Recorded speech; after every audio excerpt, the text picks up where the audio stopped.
चलिए तो आज हम अपने पितृदेव लोग को याद करते हुए पितृलोक को जन्म देते हैं।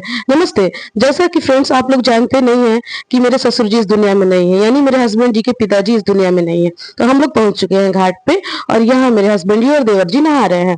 यहाँ पंडित जी भी बैठ गए उनको जल दिलवाने के लिए। यहाँ उन लोग जल दे रहे हैं और जनेऊ, क्योंकि दोनों लोग जनेऊधारी हैं तो जनेऊ पहनकर जल देना होता है पितृलोक को।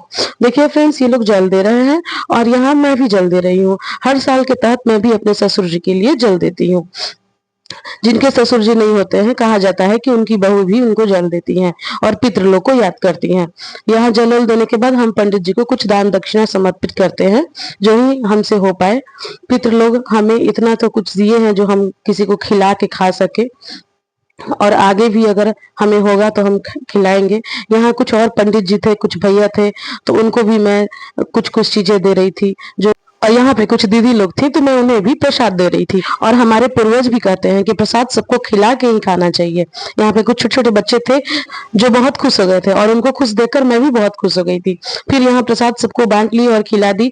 फिर हम यहाँ पे आ गए घर, और घर आने के बाद मेरे हस्बैंड जी देवर जी खा लिए। ब्लॉग को यही